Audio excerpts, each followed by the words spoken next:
नमस्कार दोस्तों, trading nature पे आपका स्वागत है।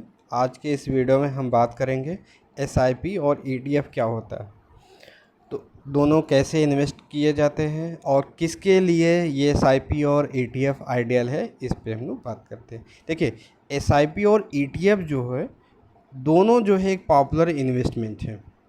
इनका जो है पर्पज़ और इनके जो फंक्शंस है दोनों अलग अलग है, इसलिए हमें एसआईपी और ईटीएफ के बारे में समझना बहुत ज़रूरी है। चलिए देखते हैं।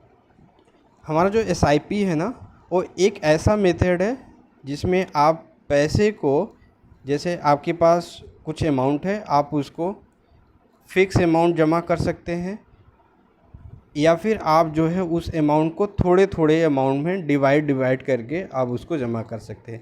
यानी कि आप जो है एक लमसम अमाउंट में आप उसको इन्वेस्ट कर सकते हैं, या फिर आप मंथली या फिर ईयरली अमाउंट में आप इसको जमा कर सकते हैं।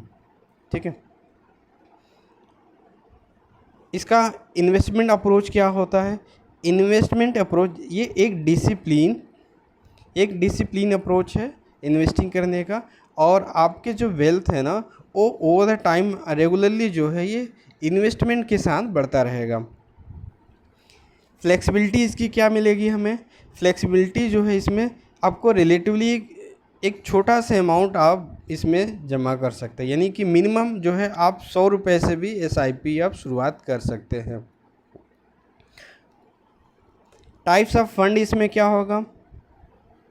देखिए, टाइप्स ऑफ फंड जो है ये म्यूचुअल एसोसिएटेड होगा। जैसा कि आप म्यूचुअल फंड सुने हैं नाम, तो म्यूचुअल फंड में पैसा आप जमा करते हैं, इसी तरह से एसआईपी भी एक म्यूचुअल फंड एसोसिएटेड होता है। ये आपके एसआईपी म्यूचुअल फंड इक्विटी हो सकता है, एसआईपी म्यूचुअल फंड इन आपके हाई इंफ्रास्ट्रक्चर हो सकता है, एसआईपी म्यूचुअल फंड आपके हो सकते हैं commodity market, gold market, silver market, oil exchange हो सकते हैं। ये अलग अलग तरह के म्यूचुअल फंड हो सकते हैं। ठीक है। अच्छा, इनको मैनेज कौन करता है? इनके लिए जो एक प्रोफेशनल फंड मैनेजर होते हैं। ठीक है। जो एक एमएनसी कंपनी, यानी कि असेट मैनेजमेंट जो है एक सर्विस होती है, वहाँ पर ये क्या करते हैं, उसको मैनेज करते हैं। वहाँ प्रोफेशनल लोग इसके बारे में स्टडी करते हैं, प्रॉपर तरीके से एनालिसिस करके फिर आपके पैसे को अलग अलग जगहों उसको इन्वेस्ट करते हैं। यानी आपको इसको इन्वेस्ट नहीं करना, आपको सिर्फ पैसे देना उनको, और वो पैसे आपके पैसे को लेकर वो अलग अलग सेक्टर में वो उसको इन्वेस्ट करते हैं, जिससे कि उनको ज़्यादा रिटर्न मिल सके। देखिए, एसआईपी जो है उनके लिए आइडियल है जो अपने पैसे को डिसिप्लिन तरीके से इन्वेस्ट करना चाहते हैं, और उन्हें कोई भी झंझट नहीं चाहिए कि मार्केट में क्या हो रहा है क्या नहीं हो रहा है। उनका सिर्फ मेन मोटिव है कि उन्होंने पैसे आपको दे दिए, आप उस पैसे को जहां इन्वेस्ट करना चाहते हैं वहां करिए, लेकिन उन्हें रिटर्न से मतलब है। उन्हें जो भी आप रिटर्न देना चाह रहे हैं, जैसे आपने बोला कि मैं आपको जो है 21% आपको आपके अमाउंट पर रिटर्न दूंगा, तो उनको जो है 21% अमाउंट, जो भी 18% अमाउंट, 20% अमाउंट, 25% अमाउंट, जो भी आपका रिटर्न है आप उनको प्रोवाइड करिए बस। ठीक है। तो ऐसे लोगों के लिए ये एसआईपी बेस्ट है।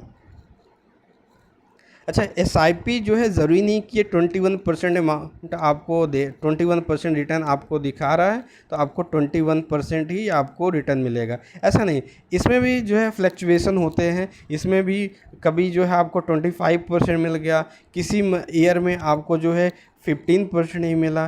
तो ये डिपेंड करता है कि उसकी जो एसेट वैल्यू है वो कितना फ्लक्चुएट कर रही है, उस पर डिपेंड करता है। ठीक है। वेरेज ईटीएफ क्या होता है? ईटीएफ जो है एक इन्वेस्टमेंट फंड होती है जिसको ट्रैक किया जा सकता है, लाइक अ स्टॉक, यानी स्टॉक की तरह इसको भी ट्रैक किया जाता है।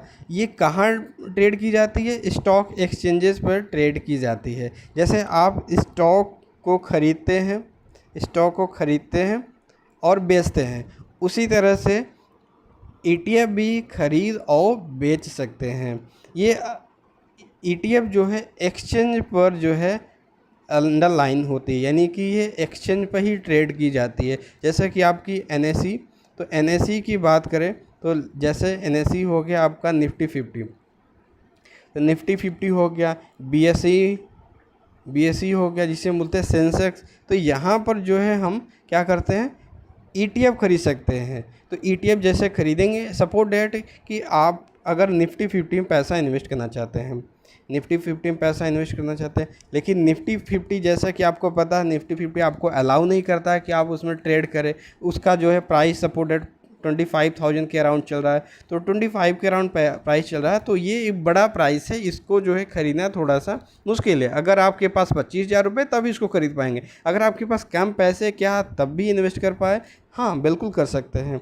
तो इसके लिए आपको ETF खरीदना पड़ेगा। निफ्टी की ETF खरीदेंगे तो उससे क्या होगा, उसका कुछ यूनिट जो है आपको मिलेगा और उस यूनिट के थ्रू आप निफ्टी 50 में अपना इन्वेस्टमेंट कर सकते हैं।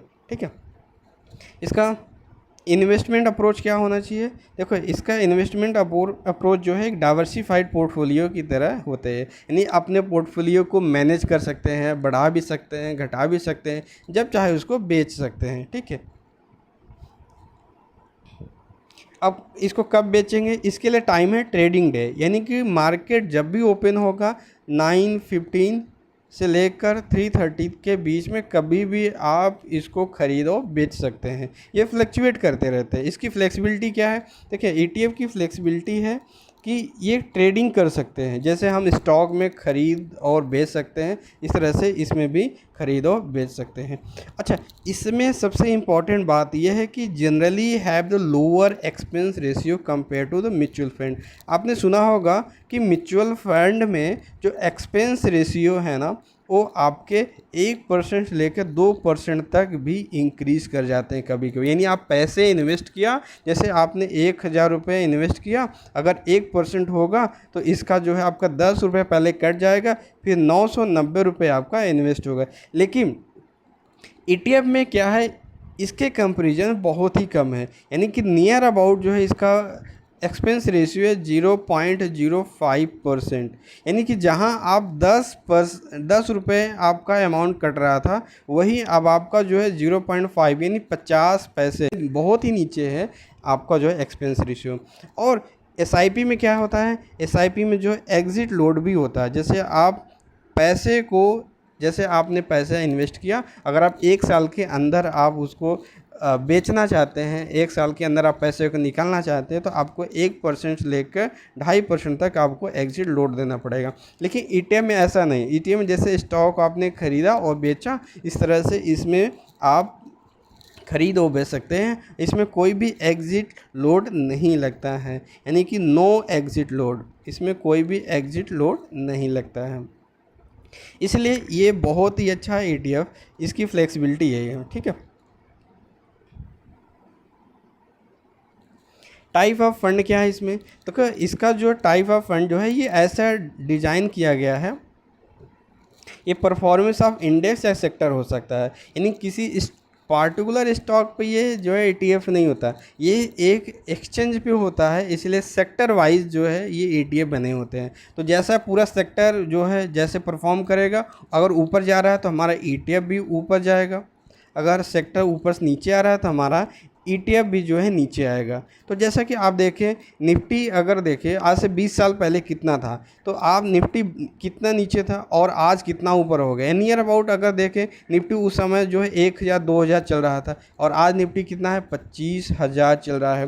तो यानी कि आप देखो ओवर द टाइम पीरियड जो सेक्टर या इंडेक्स होते हैं ना, वो आपके इंक्रीज ही करते रहते हैं, जीरो नहीं होंगे। इसलिए ETF कभी भी जीरो नहीं हो सकता है। ठीक है, इस तरह आपका जो माइंड रिलैक्स रहेगा कि हमारा पैसा जो है कभी भी जीरो नहीं हो सकता। ठीक है, इसकी प्राइसिंग जो है ये फ्लक्चुएट करती रहती है थ्रू आउट द डे, इन जब तक मार्केट ओपन है इसकी प्राइस घटेगी, बढ़ेगी या फिर घटेगी, दोनों हो सकती है, फ्लक्चुएट करती रहेगी।